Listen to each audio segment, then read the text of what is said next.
Hello, you are listening to Just Films and That. This is the podcast where we talk about films we think deserve a little bit more love. Whether they're underrated or underseen, we're going to tackle them one film at a time. I'm the co-host this week, Josh Hallam, and I'm joined, as ever, by Jamie Allen. Jamie, how you doing? Ready to talk about a classic? I'm good, Josh. I've painted on my mustache. I've got my cigar. I'm ready to abuse innocent people for no reason. Was this the first time you realised it wasn't a real mustache? Yes. Because it was for me as well. I wondered, so we're talking about Duck Soup this week, the Marx Brothers classic, and I've never seen any Marx Brothers before, really. No, I hadn't. So sorry. Before we get into it, I'll give you the lead. So we're doing Duck Soup from 1933. So I must say, big time spoilers for this, guys. You've had 90 plus years to watch it, but we appreciate that if you've not got to it yet, then that's difficult. But 1933 Duck Soup. The reason we're doing it is every now and then on the podcast we take a break from doing underrated, underseen films, and we just take a classic and we decide, is it a classic or not? And I thought, we haven't done one for a bit. I don't know if we've actually done one, me and you, since you came on board. I can't recall off the top of my head. So I thought Duck Soup, it's old. It's got quite the legacy in terms of comedy. It's meant to be up there with like really influential comedy like Great Dictator and Some Like It Hot and other films and things like that. So so we've picked Duck Soup. If you haven't seen it, essentially it's a Marx Brothers film like me and Jamie were talking about there. So Groucho Marx is obviously the most famous Marx brother. There's at least 3 others in this. I'm not sure how many there were in. I think there was 4 or 5 in real life. Groucho Marx plays a mustachioed leader of a country called Fredonia who are on the brink of bankruptcy, and due to his sort of actions and another country spying on them and things like that, it's a comedy, it's a satire, it's a political comedy, and sort of hilarity ensues and war ensues, which is not funny, but it is in this for some reason. Yes, I mean it's nearly 100 years old, so it's pretty old. As me and Jamie said there, I mean I think we've got into it already. Had you seen a Marx Brothers film before? Never I think you seen just said you haven't. No, it's not that I'm like which we're both film people. I was more of a Laurel and Hardy guy. Yeah. And so my only frame of reference, for a real mustache. Yeah, obviously. My only frame of reference of this, I think, is Lethal Weapon, and the Mel Gibson, your favorite, when he does like the imitations, which they don't even do in this. There's like a slapping of the face, and apparently that must be like an old famous skit.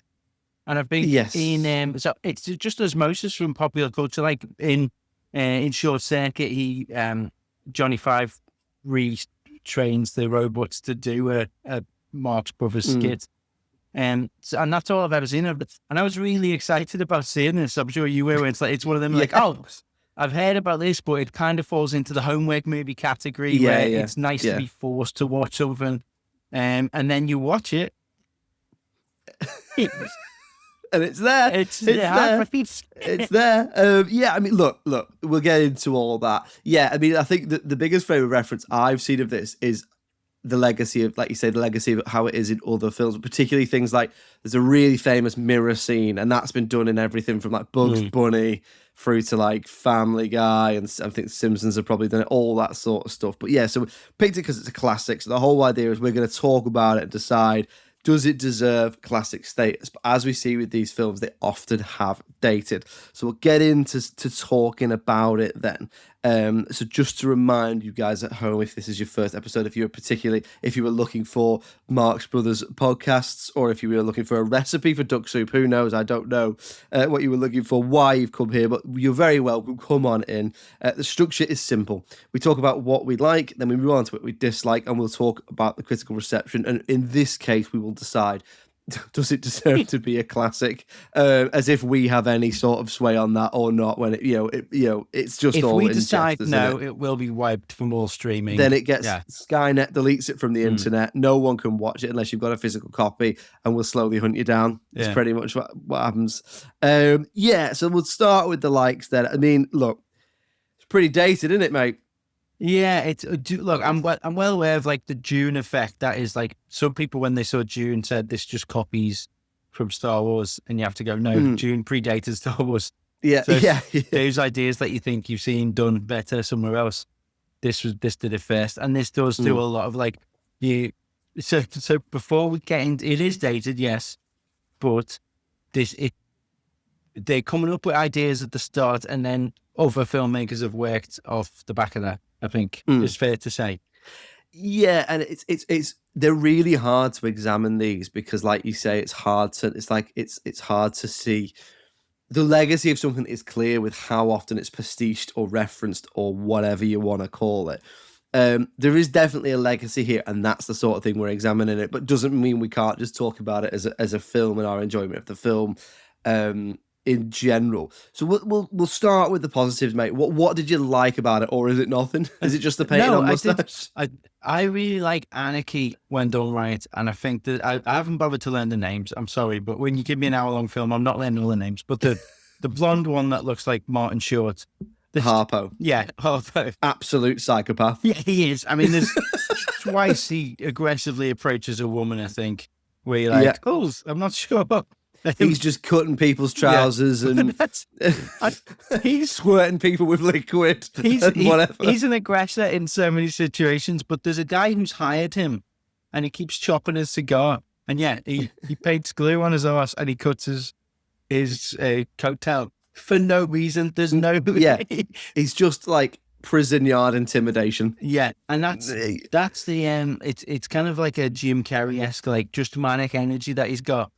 It's clowning, isn't it? I mean, this is not that long after silent cinema. At the time, there still would have, its first speaking film was 28 or 27. So this is only 5 years after that, or 5 or 6 years after that. So there is still elements of, I'm not even sure in film history if at this point they're sure that talking films are going to stick. Which is weird because a lot of this is based on wordplay. So you get a lot of wordplay between Groucho and Chico from Chico. Yeah, Chico, Harpo, Groucho, and I think the other one's called Zippo. Greg. John, Marx. Carl, the lesser known brother. He was the serious older brother. He was all into politics. Get your head out of the books, you dog. Yeah. We should all have equal stage time. Come and smoke this cigar and set this child on fire or whatever it is Harpo's doing. But yeah, I like that Anarchy, and there's a bit when they kind of all hit it right that they're just messing with people. Like there's a bit in the courthouse that made me laugh, where they're doing the wordplay of Texas and Dallas, and I can't remember what Dallas was like a substitute for. Yeah.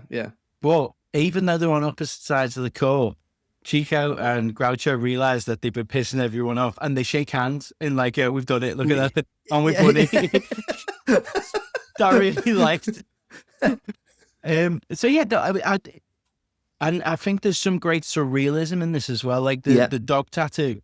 And that's a practical effect as well. Yeah, I mean that shows ambition, and because it does feel like this feels like one of them studio movies that the Three Musketeers was taking the piss out of. You can imagine a old timey director being like, new pages, what are you talking about, new pages? And we have to get the dancing girls down here in this bit, and one of those kind of mad Paramount sets where people are coming to see what's going on the duck soup. There's spittoons everywhere and people are smoking and drinking scotch all day. Oh God, I wish I'd been back in them days. It would have been great. You only got to 40, but what a 40. Did he die at 40? No, no. To be fair, I think some of them lived quite old, to quite old age. But yeah, I mean, it is for me. I mean, I've got down here. It's simple storytelling. Well, it's not even simple storytelling. Is there a story in this, Josh? It's simple comedy set pieces tied together by a loose narrative. It is a little dated, but the execution of the comedy, I think, is probably where it shines. Like, obviously, we'll talk about its legacy in a bit, but there is, like you said, loads of different types of comedy. There's physical comedy, visual comedy, slapsticks, gags, breaking the fourth wall, clowning, all these different types of jobs. I do really like that thing of the patter of Groucho Marx. There's a lot of like, I'll see my lawyer as soon as he graduates from law school, all that sort of thing. It's very of the time. I mean, it's very well paced. It's gag after gag after gag. It's one-liner after one-liner mixed in with weird set pieces. You can sort of see, like, it's like you say, it's almost like a variety show or a circus show of set pieces tied together with a sort of narrative. I mean, when you look at the way Groucho Marx tells jokes, if you think about like the age we are, you can sort of see where dad jokes come from. Yeah, and I guess the thing is, these would not the way we view these jokes is different from how, I can see a cinema just cut flooring back in the 30s because they were all rubes and idiots. But yeah, everyone had mercury poisoning and polio. Just breathing in asbestos from the cinema. Yeah. There's loads of different types of comedy and things like that. I mean, like, even to look at the influence, we'll come back to this a little bit later, but it's, even if you look at things like the Beatles films from the 60s, they will say that a lot of the comedy in that is taken from the if you've seen A Hard Day's Night, there are elements of the four of them together that are not that dissimilar to the Marx Brothers in this. Yeah, I think influence and legacy is like a strong thing with them, because as I was watching the recurring gag with he jumps on the bike in the sidecar, he's in the sidecar and the bike goes, and then you can tell what's going to happen when he gets on the bike and then the sidecar goes. But that feels like something the Naked Gun fellas would do the airplane. Yeah. It feels like an airplane gag, and you can kind of see the birth of that stupid, zany, slapstick sight gag. Yeah, almost like half comedy, half magic, isn't it? Yeah, yeah. And they know exactly tonally, like, who needs to be the straight man in this. Like, Groucho is an idiot for all of it, but it's like, for this gag to work, he needs to be us. So he needs to be like, oh, what's happened to my bike, Yeah, yeah. Did you laugh? Yeah, I laughed. I laughed a few times. The loudest I laughed was actually toward the end when he gets a vase stuck on his head, and they're trying to work out how to get the vase off. So instead, they just draw his face on the vase. That made me laugh out loud. I forgot about that bit. Obviously, you've looked at comedy, you've studied comedy, you've written and performed comedy. Like, is there anything from this today that is used today? Sorry, is there anything from this that used? You can definitely see the one-liners. That idea of setup and punchline hasn't changed that much. Yeah. There's a little bit more to it in terms of perhaps misdirection and where you can take it, but you can still see comedians today doing those one-liners that Groucho does. So there's actually a hunger for one-liner comedy now, because with the 80s you saw the rise of like alternative comedy, and then alternative became actually what comedy is. It's telling long-form stories. It's like how indie bands became the main bands, isn't it? It's the same old thing. So now, actually, when you're at a comedy night, if someone comes out and they do one-liners and they're good, there's a breath of fresh air, because like, oh wow, I'm not listening about someone being like, take my wife, it's and it is. It's a little bit like how there was a big thing in the 90s of prop comedy, isn't there? And, and that's a little bit. I think that's a little bit more limited because it's so visual and so sort of almost zany. Yeah, you can definitely see there are people who will go and see, whether you like him or not, every Jimmy Carter or I'm trying to think of, is it Stuart Francis, Milton Jones, as other ones aren't there? And Tim Vine still sells out massive theatres, because if you put loads of creativity into it, and also Tim Vine has that like wink to the audience of being like he'll start a show and go, there's an hour of this after the first groan, because he's aware of it. Yeah, that self-awareness of like, well, you've come and watched it, you know what it's going to be, sort of thing. That's with a kind of, that's, as you say, that's 80 years of us absorbing this kind of humor. Whereas this is when it was fresh at its start, people would have been watching this going, wow, this is wild what they're getting up to and what they're doing. Yeah, especially when, like you say, when you look at the fact that talking films hadn't been in for that long, but it's so wordplay based. And that you can see they've obviously, the Harpo character, like you say, is absolutely psychopath, but he is almost doing clowning, he's almost doing that Lecoq style theatre sort of thing. And it's almost like they've gone, because he never changed, that's what he did throughout the whole thing. I've not seen any of the Marx Brothers He was the quiet one, wasn't he? When you read about it, that's just that was his thing until they stopped performing. Because there's also Chico, who I don't really know what his thing was, but he's sort of the straight man, but then there's also a guy who is just a normal guy in this. Like you say, I think you said before we started recording, you don't realize he's the fourth one until the end. You're like, oh, he's one of the ones, is he? Yeah, he's one of the Marx Brothers. They have a dance number and there's just a fourth one, and I'm like, oh, that guy, I think he was in the courtroom scene. And he sort of plays authority figures, doesn't he? He's one of them. Yeah.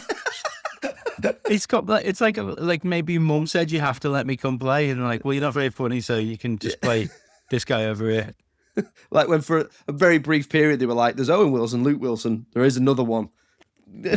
Mate, there's 5 Bedingfields. I don't know if you know this, but there's 5 Bedingfields currently. Let's talk about the Bedingfields. No, we're talking about Daniel, Natasha, Jamie, hopefully. Groucho. Yeah. What else? Is there anything else you liked about it, or is it just that? Is it just the sort of comedy side of it? I mean, there's some good performances in it. You've got the lady in it. I can't remember her name, but she was always considered to be like the other Marx Brothers. She just wasn't a brother. She wasn't related to them. Do you mean is that the main, like the Countess? Yeah, and she sings at the end. Yeah, sings I think the sort of she and the other chap who, let's say, the baddie is the sort of villain guy. Yeah, I think they do straight face very well in this. Like because when someone's firing insults at that speed to you, you either have to react naturally, in which case you'd just be beating the shit out of them, or like she does. She kind of has it going over her head element to her, where she's like, you know. Yeah, she's just not fazed by it. Yeah, and that's hard to do. And I do think it did kick up a gear. Once you cut to that spy scene of them, you know, let me introduce you to our 2 spies, and they come in with the level of anarchy that they've got, and you're like, oh, okay, this isn't just Groucho wandering around being a dick to everyone. There's doing like psych action stuff with no one challenging, because you'll definitely slit your throat when you're asleep. I mean, it's definitely and obviously this is a lot. This is, I think this is the oldest film we've done. So I think before this, we're probably getting into maybe The Great Dictator. Yeah, we've got Meet Me in St. Louis, the Quigley Down Under prequel as well. The Quigley Down Under prequel, obviously. I think this is probably the oldest film we do. It may well be the oldest film we do. There are obviously older films that are classics, like you know, Battleship Potemkin and things like that. Or, you know, are we going to do the train driving at the cinema? Yeah, the 4 mini Lumiere brothers, a train arrived. What did you dislike about the train? I just didn't believe the train was really there. And then I flinched and ran out the cinema, which everyone says is what happened. Yeah, but it's definitely because of the age of it. It is the film I've watched that feels the most like someone just filmed a theatre show. Yeah, what I'd say is this is the most disconnect to a film I have that we've done, where I can't just watch it and think about the people making it. I also have to think about the audience. Even if you watch a film from the 70s, there's kind of a link to us and them, or, you know, even war films. But this is like, how, you know, we've touched on it, but how can we even view this through the same lens as what? The absolute 5 rubes. That's them when I film it. It's a completely different challenge watching it, isn't it? Like you say, it's like when he's breaking the fourth wall, it's almost like in a Shakespearean or Roman theatre type way, which is obviously the oranges of breaking the fourth wall, but that's a far cry from, like, you know, a Shane Black film or something now or whatever. But I guess that sort of answers the legacy question, which is, if this is one of the first to do it, which it is, it's almost that halfway house between theatre and film. Yeah, and it's especially when in the 30s they were still working out what film should be, what's it going to be, what are the limitations of it. This is pre-Hays Code as well, I think, isn't it? But yeah, it is a pre-Hays Code, post World War I, pre-World War II. This might be the only pre-World War II. We've done films made just before or during the Second World War, but I don't think we've ever done anything completely before it. When's Tango and Cash based? It's 19. So Kurt Russell was born in 1902. So Tango and Cash. Just Tango and Cash, but it's just during the 30s. We'll move on to the dislikes in a second. So this is about an hour and a bit long. Would you rather? And I don't want to. I don't want to harp on about a point. You don't want to harp on one. I don't want to harp on about a point that we about a film that we both like, but would you rather watch this twice in a row or I, Robot once? Okay, so we'll move on to the dislike section. This is where we're going to commit cinema heresy and talk about a film that's nearly 100 years old, which is its legacy is quite clear, but we'll get on to that. And about anything we didn't like or would change about Duck Soup. I mean, first I'll let you go, Jamie, but let's just preface this with Harpo again, absolute psychopath. Oh, it's dog shit in it.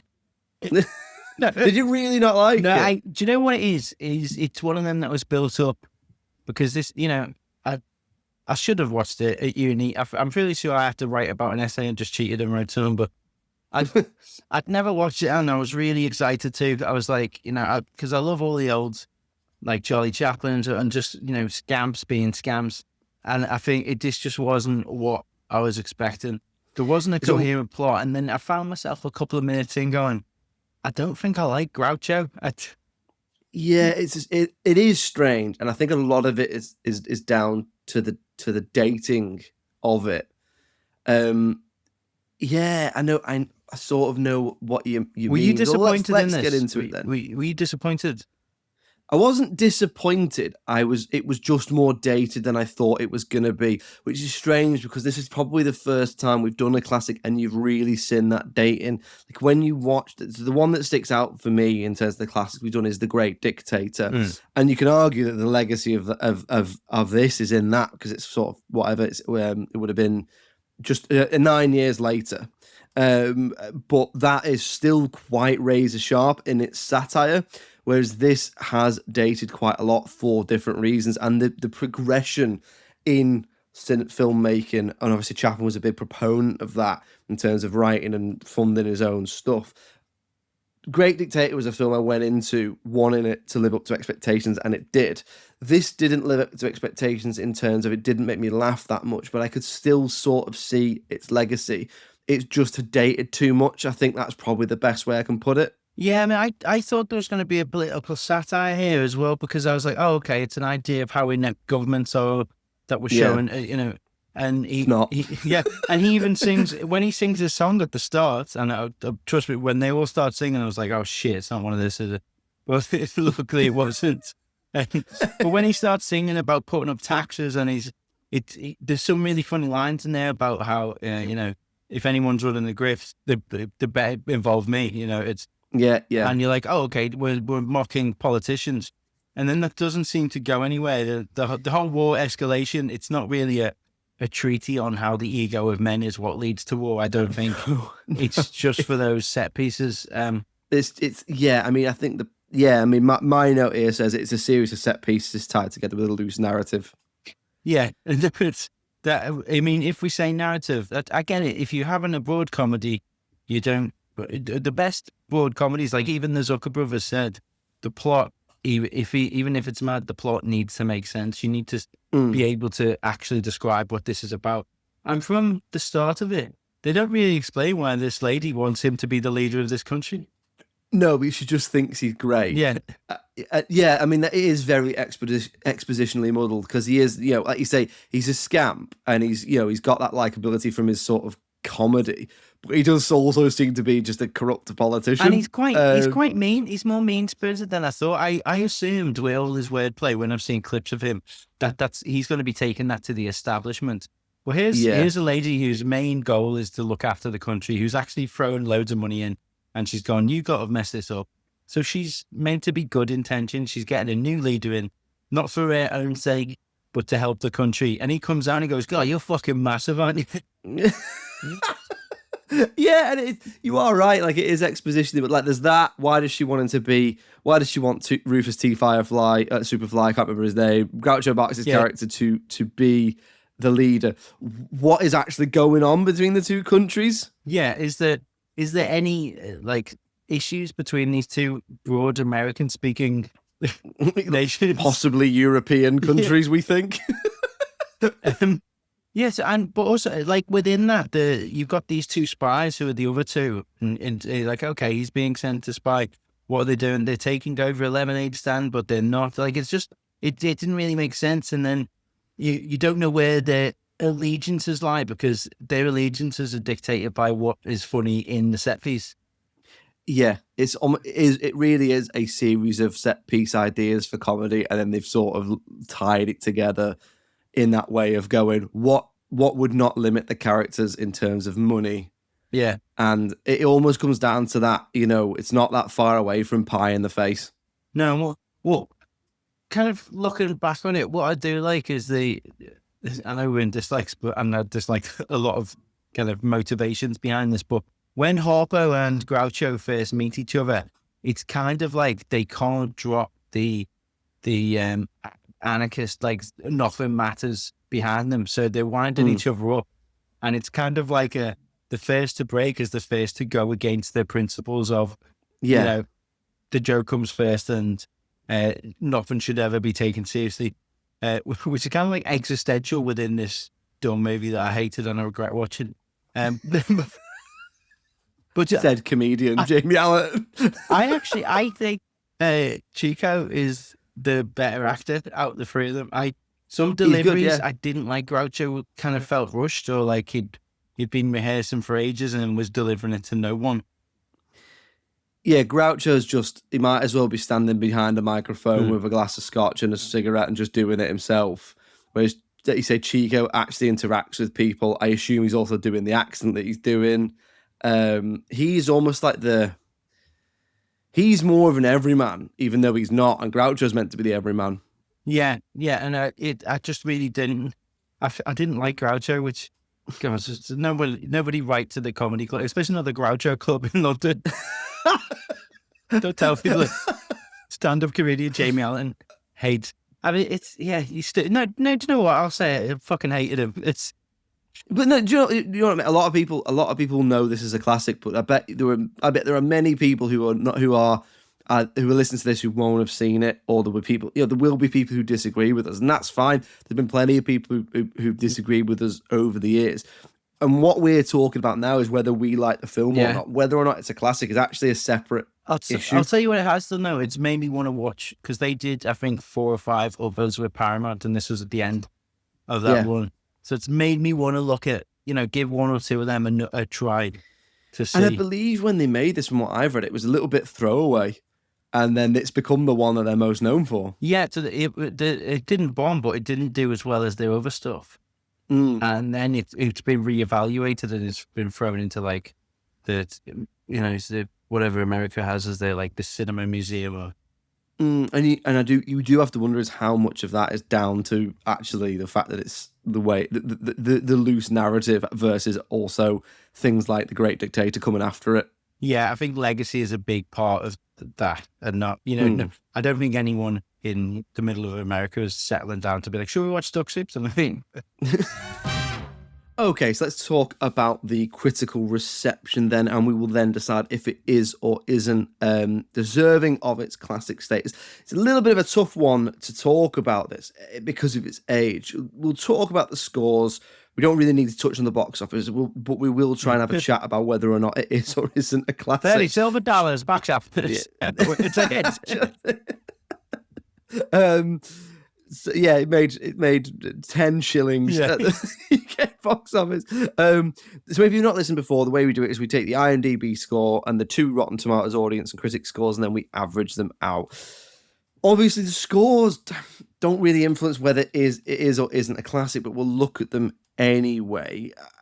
I mean, do I even need to ask how you think it did, Jamie, considering its status in general as a classic film? I think we have to look at this in terms of those sites would have been set up way after. So post the 60 years at least. Yeah. So this 70 years This after. is in the evaluation of people going, oh no, actually, I think you find Duck Soup as a classic. So yeah, it's not like anyone's. There's no new reviews of it on Rotten Tomatoes from the San Francisco Chronicle in 1934. I don't think anyone's running to IMDb to be like, I actually was really disappointed by Duck Soup. So I reckon it's probably in the high 8s for. It is. So yeah, I mean, without going through it, IMDb. Well, I will go through it. 7.7 out of 10 on IMDb, and then both the scores on Rotten Tomatoes are 91. It's exactly the 91. same. So it comes out at 86. Now, I think based on what we'd say, neither of us enjoyed it that much. Mm-hmm. So I'm not sure you'd say it's 86, but that's not really what we're here to talk about. The question is it deserving of its classic status? And if it is or isn't, why?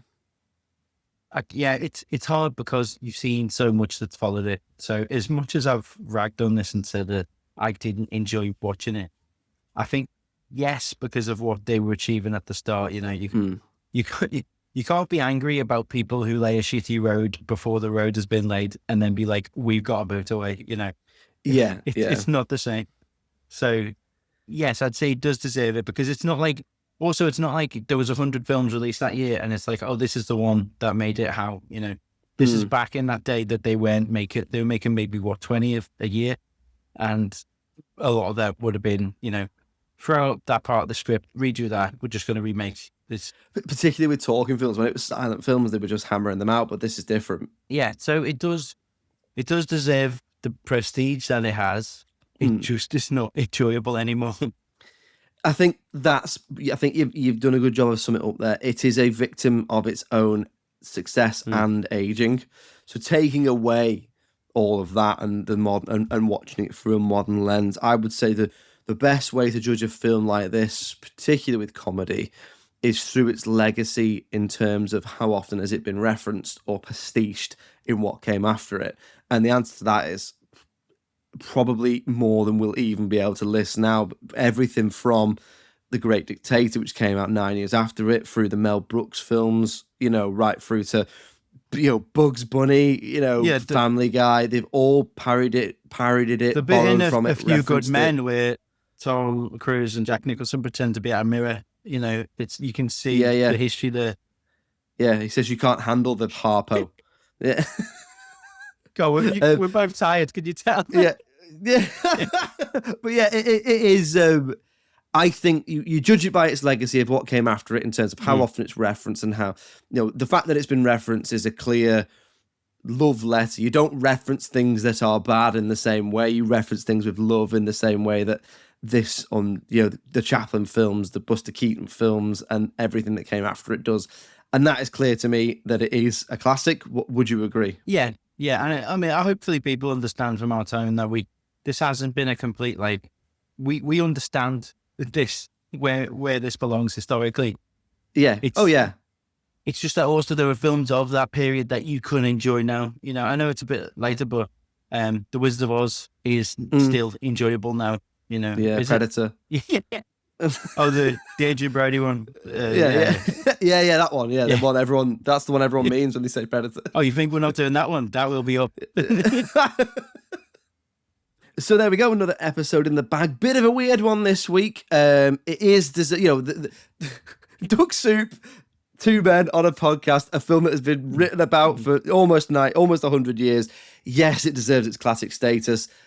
Really interested to know what people think about it. Give it a watch, tweet us, message us, let us know what you think as well. Let us know if we're idiots or whatever. Yeah, if you're angry, if you're angry with us, interact with us on our socials, engage with us. That's really going to show us what for. Just me, probably Jamie's what Jamie means. It is deserving of its classic status, but you know what? It's aged, and that is okay. Yeah. We will be back next week with another episode. In the meantime, if you'd like to get in touch with us, it's filmsandthatpod@gmail.com. If you want to suggest a film, then drop us an email on there. Tell us a film that you think deserves more love and why, and tell us a little bit about yourself. We will get in touch with you, let you know when we're picking it, and add it to our listeners' suggestions list. We are trying to do loads more of your listener suggestions, so we're doing one sort of every other week at the moment. We're also on social media as well, so search for Just Films on that on Facebook, Twitter, Instagram, TikTok or YouTube.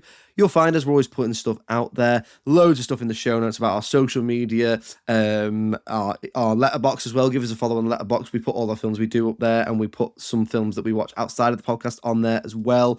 New releases, things like that. Jamie's podcast as well. Click the link in the episode description to give that a listen to.